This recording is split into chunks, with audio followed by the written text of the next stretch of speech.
Avez-vous du mal à donner votre nom lorsque vous vous présentez à quelqu'un et vous préférez donner votre prénom? Pourquoi est-ce que les femmes se sont tellement tuées pendant des années à défriser leurs cheveux? À l'époque, on utilisait du fer rouge chauffé à blanc, après de la cosmétique et tout, mais pourquoi est-ce qu'elles se donnaient autant de mal? Vous, les citoyens de Douala, Yaoundé, Lomé, Libreville, Abidjan, lorsque vous allez au village, dans votre village, à 200, 300, 150 km de la ville qui vous accueille, comment est-ce que vous vous comportez avec les gens que vous trouvez sur place dans le village? Est-ce que vous les regardez avec une certaine condescendance? Pourquoi est-ce que ces comportements se sont développés? Qu'est-ce qui explique ça? C'est ce que nous allons voir dans cette vidéo.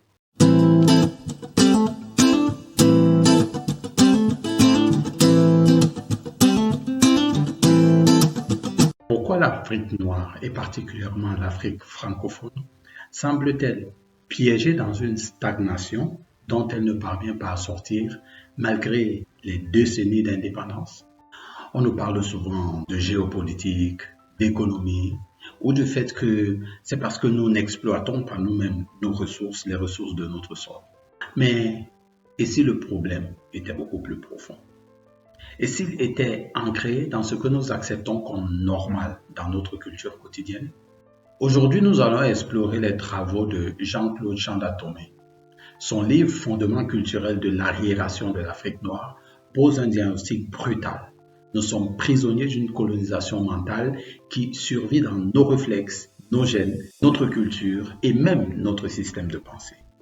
Eh bien, l'objectif de cette vidéo n'est pas de vous culpabiliser, mais de vous responsabiliser. Il s'agit de renverser ici tout élément qui nous maintient dans un état de subordination pour enfin devenir des décideurs de notre propre destin. J'ai réalisé un résumé complet, un résumé PDF complet de ce livre, comme vous le savez déjà d'ailleurs. Ce résumé va chapitre par chapitre avec des quiz et des exemples pratiques pour appliquer les leçons de Chandatomé dans la vie de tous les jours. Bien sûr, le lien se trouve en description. N'oubliez pas, vous pouvez toujours consulter le livre même. Chandatomé, il a écrit plus d'une dizaine de livres. Bien sûr, dans cette vidéo, nous allons aborder 3 points. Passons directement au premier point. Le premier pilier de notre aliénation est psychologique. Nous nous comportons comme si l'histoire humaine nous a gravés dans l'idée que nous devons toujours nous justifier devant le reste du monde. Par exemple, la dépigmentation de la peau, la recherche frénétique des noms et prénoms venus d'ailleurs, les cheveux des femmes qu'on défrise, les modes étrangères dans le vestimentaire, le vocable, pire encore, nos voix et même nos gestes, pour la plupart viennent d'ailleurs. Nous, les hommes noirs ici en Afrique, nous agissons comme si nous avions une dette envers l'Occident ou tout autre hégémon non africain. Alors, mais comment expliquer ce comportement? Comment? Pourquoi est-ce que nous en sommes arrivés là? Eh bien, écoutons Jean-Claude Chandatomé dans son livre à la page 13, à l'entame de son livre à la page 13 au paragraphe 2. L'esclavage et le colonialisme ont profondément détruit le psychique du noir et installé dans son subconscient un sentiment d'infériorité chronique. Quoi que le noir fasse, quoi qu'il devienne, et où qu'il parvienne dans son évolution, il conserve dans ses rapports au monde, aux autres cultures et civilisations, une sorte de dette, d'excuse, de reconnaissance inexplicable. Tout se passe comme si, parvenu justement au sommet de la science et de la maîtrise des arts, le noir devrait encore se justifier, se faire accepter et valider son crédit. Eh oui, nous sommes complexés, tellement complexés génétiquement par des années de subordination à l'Occident en particulier. Ce complexe nous pousse à croire que notre propre valeur dépend de la validation des autres, quels que soient ces autres, surtout s'ils ne sont pas d'autres Africains. C'est ce qui explique les mèches des cheveux chez les femmes, que le petit déjeuner doit être le pain avec les œufs et le lait, alors que la nourriture de la veille est encore meilleure.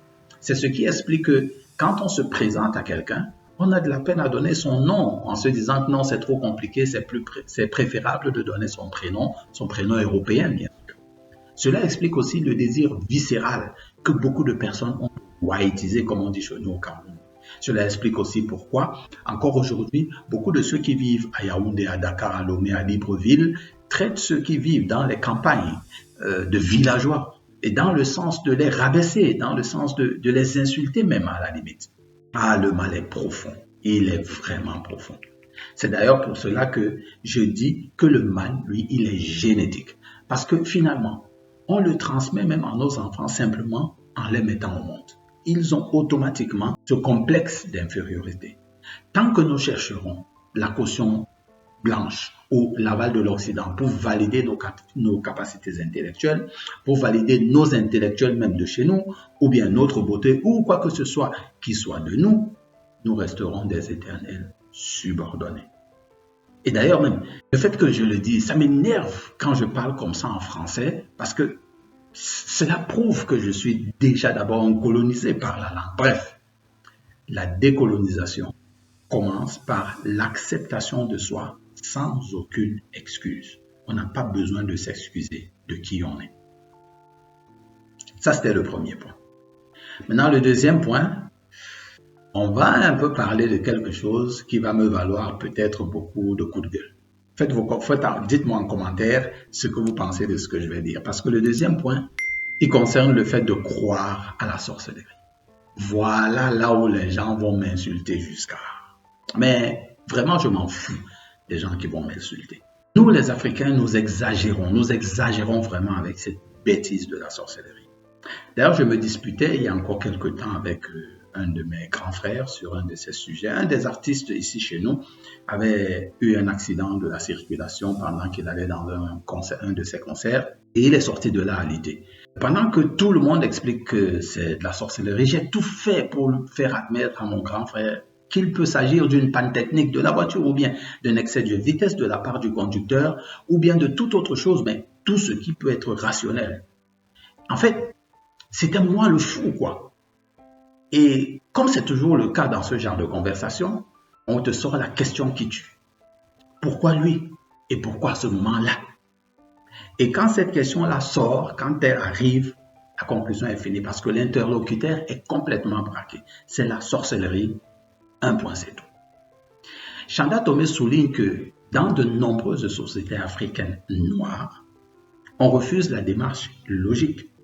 On préfère attribuer chaque échec ou chaque décès à des forces occultes plutôt qu'à des causes naturelles ou bien à des causes organisationnelles comme c'était le cas de cet artiste. Cet enfermement dans le mysticisme nous empêche de progresser scientifiquement. Écoutons-le lorsqu'il le dit à la page 19 et au paragraphe 2 de son livre. L'Africain du sud du Sahara vit complètement tourné vers des ombres, des visions et des supputations hallucinantes qui l'enferment dans une méfiance permanente et le rejet de toute démarche logique. La veille des concours et examens est une occasion propice pour enrichir marabouts, sorciers et guérisseurs dont certains ont pour tout remède une habileté manipulatoire capable de détruire psychologiquement leurs semblables. Combien de personnes vous connaissez qui se sont laissées prendre dans ce piège? Combien? Dites en commentaire.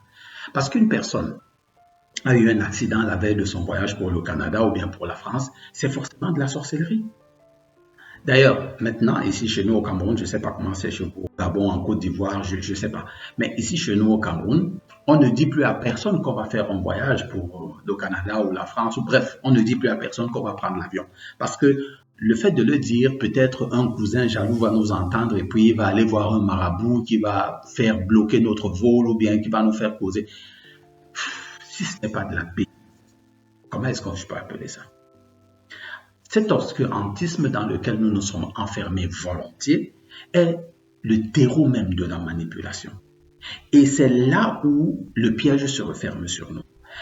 Parce que en refusant la logique, nous nous rendons vulnérables aux réseaux d'escrocs et aux dictatures qui utilisent justement la peur du mystère pour contrôler les masses et nous parmi. Pour bâtir une Afrique moderne, nous devons jeter à la poubelle toutes ces balivernes, se décoloniser génétiquement, adopter une culture systématique du raisonnement logique de la performance, de la preuve et du rendement. Ça, c'était le deuxième point. Maintenant, passons au troisième point. Dites-moi en commentaire ce que vous pensez de ça. Et bien sûr, abonnez-vous à la chaîne. Faites un j'aime, abonnez-vous à la chaîne aussi. Maintenant, le troisième point, on va aller parler d'une certaine démission.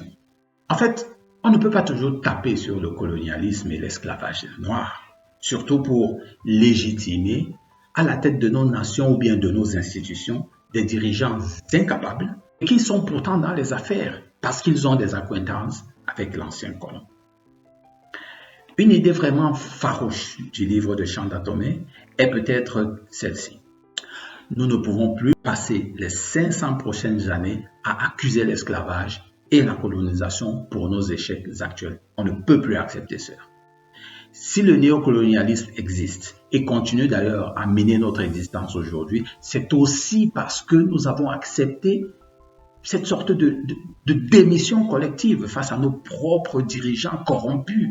Parce que ce soit dans nos États ou dans nos institutions, il y en a plein, mais nous les laissons là, nous les connaissons, mais nous les laissons là. Chanda Tomé conclut son livre à la page 156, le paragraphe 2, en ces termes.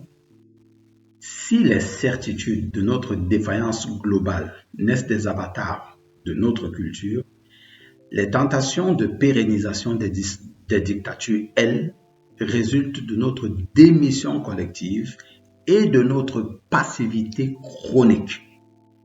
La somme de ces deux négations induit notre défaite. Ce n'est ni la faute d'un demi-millénaire d'esclavage, ni la faute d'un siècle de colonisation, ni la faute du néocolonialisme et de l'impérialisme.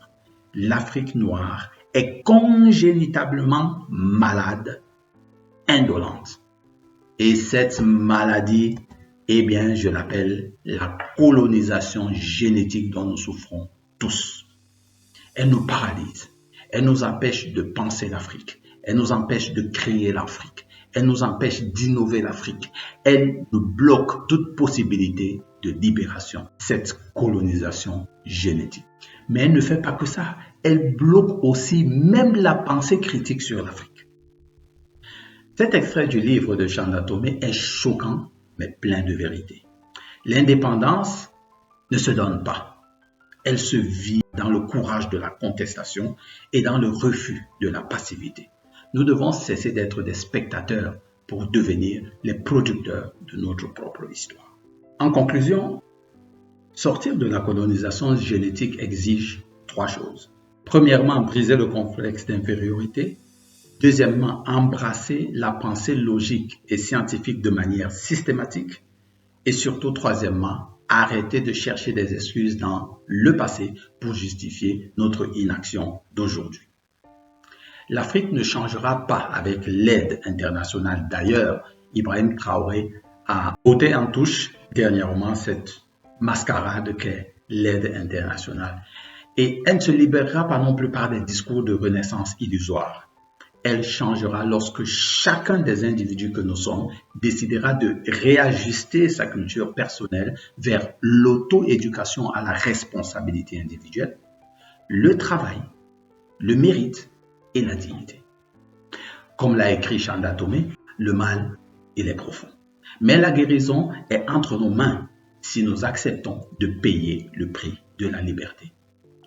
Un ADN colonisé est comme un lion qui est né en cage et à qui l'on a appris à avoir peur de la savane.